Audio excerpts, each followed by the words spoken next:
नमस्कार विद्यार्थी आणि पालक मित्रांनो, मी अंकुश पाटील श्री छत्रपती अकॅडमी पुणे मध्ये आपलं मनपूर्वक स्वागत करतो।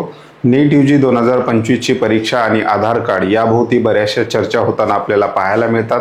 विद्यार्थ्यांचा आधार अपडेट करण्यापासून ते विद्यार्थ्यांना आयडी प्रूफ म्हणून नीटचा फॉर्म भरत असताना आधार देणे, त्याचबरोबर आधारवरील नेम मिसमॅच या संपूर्ण परीक्षेच्या संदर्भात आणि आधार कार्डच्या संदर्भात डिटेल एक्सप्लेनेशन आपण आजच्या व्हिडिओमध्ये पाहणार आहोत की आधारचं जे काही नाव आहे बऱ्याचशा विद्यार्थ्यांचं मिसमॅच होत आहे। आधार खरंच इतकं मॅन्डेटरी आहे का किंवा आधारला काही ऑप्शन आहेत याविषयी सुद्धा डिटेल एक्सप्लेनेशन आपण आजच्या व्हिडिओमध्ये पाहणार आहोत। त्याचबरोबर ज्या विद्यार्थ्यांनी नीट यूजी 2025 चं रजिस्ट्रेशन आधार कार्ड शिवाय इतर आयडी वापरून केलेलं आहे अशा विद्यार्थ्यांना एनटीए कडून मेसेज सुद्धा गेलेले आहेत, आधार अपडेट करून घ्या किंवा एनटीएच्या वेबसाईटवर जर तुम्हाला वाटलं तर तुम्ही आधारचे डिटेल भरून घ्या अशा प्रकारचे सुद्धा मेसेज गेलेले आहेत। आणि लॉग इन केल्यानंतर काही विद्यार्थ्यांचे आधार कार्ड त्या ठिकाणी अपडेट होत आहेत तर काही विद्यार्थ्यांचं नावामध्ये मिसमॅच असल्यामुळे आधार अपडेट होत नाहीयेत। यामुळे विद्यार्थ्यांना परीक्षा देत असताना काही अडचणी येतात का याविषयी सुद्धा डिटेल डिस्कशन आपण आजच्या व्हिडिओमध्ये पाहणार आहोत। चॅनलवर नवीन असाल तर अशाच माहितीपूर्ण व्हिडिओसाठी श्री छत्रपती अकॅडमी पुणेच्या यूट्यूब चॅनलला सबस्क्राइब करा। त्याचबरोबर अशाच प्रकारचे महत्त्वाचे अपडेट्स व्हॉट्सअपवर मिळवण्यासाठी डिस्क्रिप्शन बॉक्समध्ये आमच्या व्हॉट्सअप चॅनलची सुद्धा लिंक दिलेली आहे। त्याचबरोबर पेड काउन्सिलिंग सर्व्हिसेससाठी आमच्या ऑफिशियल 2 मोबाईल नंबर खाली डिस्क्रिप्शन बॉक्समध्ये दिलेले आहेत, त्याचबरोबर स्क्रीनवर सुद्धा दिलेले आहेत आणि ॲड्रेस सुद्धा दिलेला आहे। विषयाला आपण सुरुवात करूयात। तर आजच्या व्हिडिओचा विषय आहे NEET UG 2025 all about Aadhaar card. Aadhaar card विषयी जेवढे काही विद्यार्थ्यांचे डाऊट्स आहेत किंवा आधार कार्ड विषयी एनटीएच्या साइडने ज्या काही महत्त्वाच्या नोटीस आलेल्या आहेत ते संपूर्ण आपण आजच्या व्हिडिओमध्ये डिटेल कव्हर करणार आहोत। व्हिडिओ अतिशय महत्त्वाचा होणार आहे, त्यामुळे विद्यार्थी आणि पालकांनी हा व्हिडिओ शेवटपर्यंत पाहायचा आहे। सुरुवात करूयात की एनटीएच्या बाजूने आधार कार्डच्या संदर्भात कशा प्रकारच्या नोटीस आलेल्या आहेत आणि पहिली नोटीस कधी आलेली होती तर आधार कार्डच्या बाबतीत नीट यूजी 2025 ची परीक्षा आणि आधार कार्ड या बाबतीत एनटीएने सगळ्यात पहिली जी नोटीस काढलेली होती ती खूप आधी काढलेली होती, म्हणजे 14/1/2025 ला, म्हणजे नीटचे फॉर्म भरायला सुरू होण्याच्या अगोदर एनटीएने आधार अपडेट विषयी नोटीस काढलेली होती आणि त्याच्यामध्ये विद्यार्थ्यांना सूचना केलेल्या होत्या की आपलं आधार कार्ड जे आहे ते अपडेट करून घ्या अशा प्रकारच्या सूचना केलेल्या होत्या। मग नीटचे ऍप्लिकेशन फॉर्म सुरू झाले कधीपासून 7/2/2025 पासून नीटचे ऍप्लिकेशन फॉर्म म्हणजे नीटचं रजिस्ट्रेशन म्हणजे नीट एक्झामचे जे काही रजिस्ट्रेशन आहेत ते 7 फेब्रुवारी पासून चालू झालेले होते। आणि पण रजिस्ट्रेशन करताना एक गोष्ट अशी लक्षात आलेली आहे की रजिस्ट्रेशन करताना फक्त आधार कार्ड असणं विद्यार्थ्यांकडनं मॅन्डेटरी त्यांनी केलेलं नव्हतं, बाकी आयडी वापरून सुद्धा विद्यार्थी त्या ठिकाणी रजिस्ट्रेशन करू शकत होते। म्हणजे other than Aadhaar card voter ID, pan card, ration card, passport इत्यादी आयडी वापरून सुद्धा विद्यार्थ्यांचं त्या ठिकाणी रजिस्ट्रेशन झालेलं होतं। म्हणजेच एनटीएने अगदी सुरुवातीला फक्त आधार कार्ड हे मॅन्डेटरी केलं नव्हतं किंवा अत्यावश्यक किंवा कंपल्सरीच आहे आधार कार्ड तुमचं त्या ठिकाणी आयडी प्रूफ म्हणून वापरणं अशा प्रकारची कुठली ऍक्टिव्हिटी एनटीएने फॉर्म सुरू झाल्यावर केलेली नाही। त्यामुळे आधार कार्ड हे महत्त्वाचं आयडी प्रूफ असू शकतं ज्यांचा आधार अपडेट आहे किंवा ज्यांचा आधार कार्डवर रजिस्ट्रेशन झालेलं आहे अशा विद्यार्थ्यांनी एक्झामला आधार कार्ड घेऊन जायला हरकत नाही। परंतु ज्या विद्यार्थ्यांचा आधार अपडेट झालेलं नाही त्यांनी दुसऱ्या आयडीनी रजिस्ट्रेशन केलंय अशा विद्यार्थ्यांनी सुद्धा घाबरून जाण्याचं काम नाही। कुठल्याही विद्यार्थ्याचा फॉर्म रिजेक्ट होणार नाही। एकदा तुमचा ऍप्लिकेशन फॉर्म सबमिट झालाय आणि तुम्ही एनटीएची फीस भरली असेल आणि तुमच्याकडे कन्फर्मेशन पेज आला असेल तर कसल्याही परिस्थितीत तुमचा फॉर्म त्या ठिकाणी रिजेक्ट होणार नाही। तुमचं ऍडमिट कार्ड जे आहे ते नक्कीच जनरेट होणार आहे। त्यामुळे आधार हे इतकं मॅन्डेटरी त्या ठिकाणी नाही असं एनटीएने नीटचं रजिस्ट्रेशन होतानाच आपल्याला दाखवून दिलेलं आहे।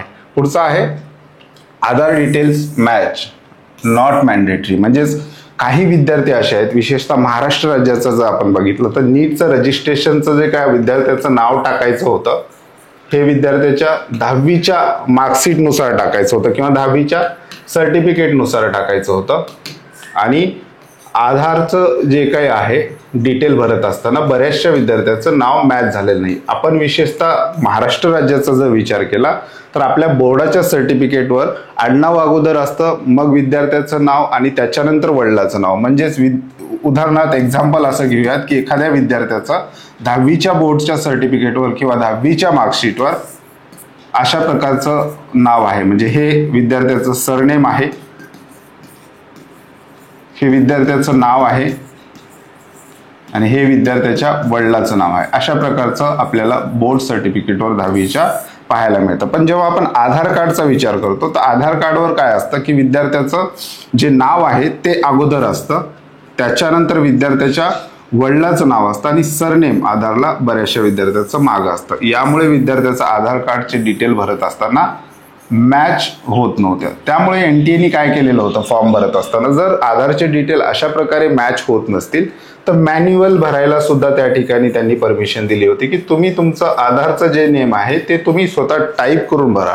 सिस्टीम जरी मॅच करत नसेल तरी विद्यार्थ्यांना सुविधा दिलेली होती की विद्यार्थी स्वतः टाईप करून आपलं नाव त्या ठिकाणी भरू शकत होते. त्यामुळे आधारचे डिटेल मॅच होणं हे सुद्धा त्या ठिकाणी मॅन्डेटरी नव्हतं. म्हणजेच तुमच्या आधारवरचं नाव आणि 10वीच्या बोर्ड सर्टिफिकेटवरचं नाव मिसमॅच जर होत असेल तरी त्या ठिकाणी काही काळजी करण्याचं कारण नाही, कारण फॉर्म भरत असतानाच आपल्याला तशा प्रकारची सुविधा त्या ठिकाणी दिलेली होती. आता बरेचसे असे विद्यार्थी आहेत ज्यांच्या आधारच्या नावामध्ये थोडीफार स्पेलिंग मिस्टेक इकडे तिकडे आहे, म्हणजे एखादं अल्फाबेट एक्स्ट्रा झालेला आहे. अशा विद्यार्थ्यांना मात्र त्या ठिकाणी अडचण येऊ शकते. त्यामुळे ते विद्यार्थी एक्स्ट्रा जे काय आपली आयडी आहे, कुठली तरी पॅन कार्ड असेल, वोटर आयडी कार्ड असेल, राशन कार्ड असेल, कुठकुठल्या आयडी आहेत त्या सुद्धा आपण पुढच्या स्लाइडमध्ये पाहणार आहोत.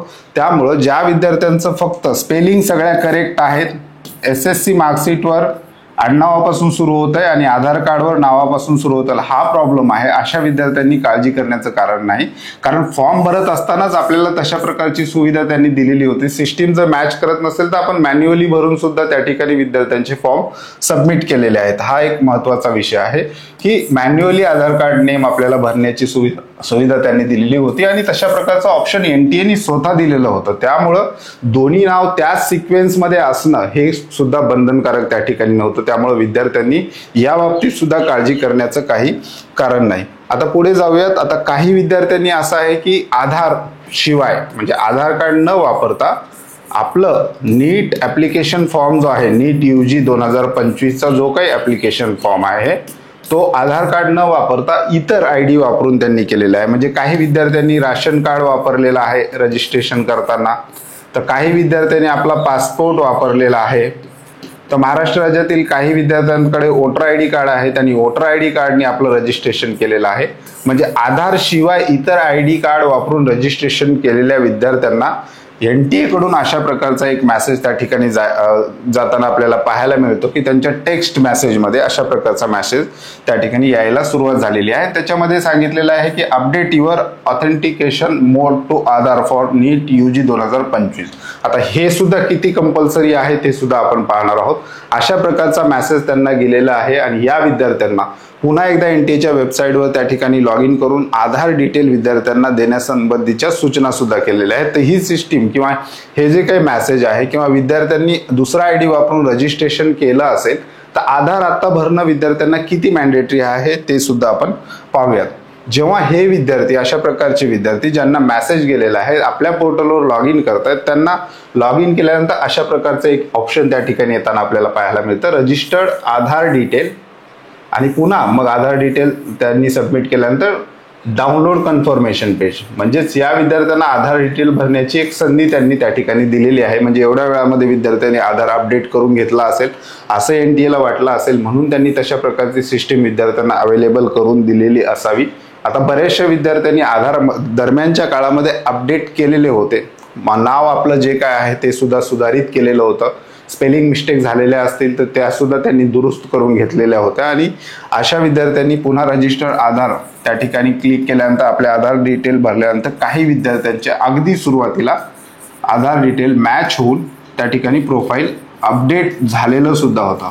परंतु आता लॉग इन केल्यानंतर काही विद्यार्थ्यांना अशा प्रकारचा प्रॉब्लेम येतोय, इधर your Aadhaar authentication form has not been submitted, please try again. म्हणजे इथे सुद्धा तो प्रॉब्लेम येतोय की आता त्यांनी हा जो काही पोर्टल दिलेला आहे रजिस्टर्ड आधार डिटेल, हा टॅब दिलेला आहे आपल्या पोर्टलवर, या ठिकाणी बरेचसे विद्यार्थी आता आपला आधार डिटेल त्या ठिकाणी भरताना आपल्याला पाहायला मिळतं, परंतु नेम मध्ये मिसमॅच असल्यामुळे मी अगोदरच सांगितल्याप्रमाणे SSC बोर्ड सर्टिफिकेट आणि आधार मधल्या नावाचं सिक्वेन्स नसल्यामुळे आता काही विद्यार्थ्यांचं होत नाहीये. त्यामुळे यासाठी काही प्रॉब्लेम येऊ शकतो का, तर याचा सुद्धा काही प्रॉब्लेम येणार नाही, कारण हे जे काही प्रोसेस आहे ही सुद्धा मॅन्डेटरी नाही. हे सुद्धा NTA एका मेसेजवरून आपल्याला पाहायला मिळतं. जेव्हा आपण लॉग इन केल्यानंतर आधार अपडेट करण्याच्या टॅबवर क्लिक करतो तर त्या ठिकाणी विद्यार्थ्यांना सूचना केलेल्या आहेत.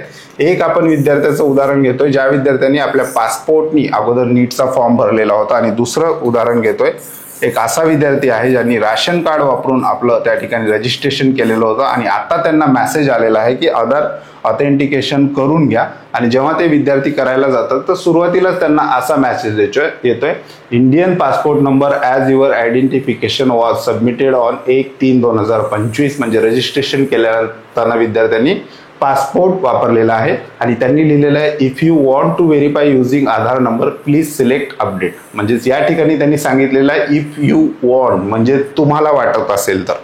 या ठिकाणी विद्यार्थ्यांना त्यांनी चॉईस दिलेला आहे. म्हणजेच इथे मॅन्डेटरी किंवा कंपल्सरी असा कुठलाही शब्द वापरलेला आहे. इथं विद्यार्थ्यांना चॉईस त्यांनी दिलेला आहे. त्यांच्याच मेसेजमध्ये आपल्याला कळते की इफ यू वॉन्ट, जर तुम्हाला वाटलं तर तुम्हाला ही प्रोसेस करायची आहे. ही प्रोसेस मॅन्डेटरी नाही, म्हणजे आधार त्या ठिकाणी अपडेट करायलाच पाहिजे अशा प्रकारची कुठलीही सूचना NTA केलेली नाही. If you want. तसंच दुसऱ्या विद्यार्थ्याचं पण बघूया.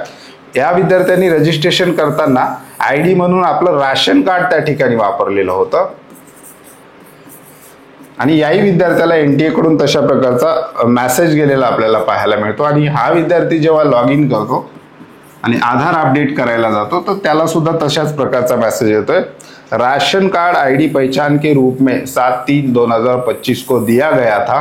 म्हणजेच या विद्यार्थ्यांनी राशन कार्ड वापरून रजिस्ट्रेशन केलेलं होतं. यदि आप आधार नंबर का उपयोग करके अपनी पहचान सत्यापित करना चाहते हैं, इथे विचारलेलं आहे करना चाहते हैं. इथे सांगितलेलं आहे की तुम्हाला करावंच लागेल किंवा मॅन्डेटरीच आहे अशा प्रकारचं कुठलंही त्यांनी त्या ठिकाणी सांगितलेलं नाही. इथे इफ यू वॉन्ट हा शब्द वापरलेला आहे. म्हणजेच विद्यार्थ्याला वाटलं तर विद्यार्थ्यांनी करायचं आहे. जर विद्यार्थ्याला नाही वाटलं की आपलं जे काही जुनी ID आहे तीच ID आपण वापरावी की त्याच ID ने आपण पुढे जावं, तर विद्यार्थी तसं करू शकतो. त्यामुळं या ठिकाणी ही प्रोसेस कसल्याही प्रकारची मॅन्डेटरी नसल्याचं NTAच्याच मेसेजवरून आपल्याला पाहायला मिळतं. त्यामुळं आधार हा इतका मोठा इश्यू नाहीये. NTAने आणखी काही ऑप्शन दिलेले आहेत. म्हणजे आधार शिवाय विद्यार्थी एक्झाम सेंटरवर काय काय घेऊन जाऊ शकतो ID साठी, ते सुद्धा NTAने आपल्या इन्फॉर्मेशन ब्रोशर मध्ये दिलेलं आहे. जर तुम्हाला आधार न्यायचंच नसेल तर तुम्ही पॅन कार्डचा सुद्धा वापर करू शकता. ड्रायव्हिंग लायसन्स असेल तर ड्रायव्हिंग लायसन्स, तुमच्याकडे वोटर ID कार्ड असेल तर वोटर ID कार्ड, पासपोर्ट असेल तर पासपोर्ट, आधार हा सुद्धा एक ऑप्शन आहे.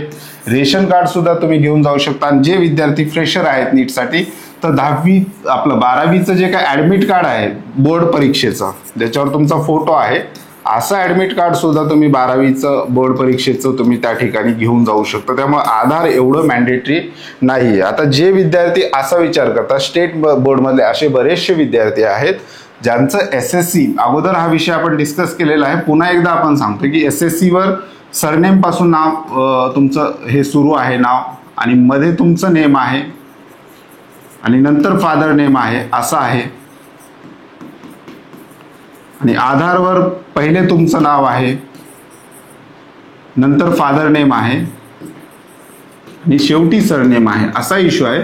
तर यांनी सुद्धा घाबरून जाण्याचं कारण नाही, कारण महाराष्ट्र स्टेट बोर्ड कधी सरनेम पासून बऱ्याचदा आपलं सर्टिफिकेट देत असतं. हा शासनाचा प्रॉब्लेम आहे. त्यामुळे यामुळे सुद्धा विद्यार्थ्यांना एक्झाम सेंटरवर कसल्याही प्रकारची अडचण येणार नाही.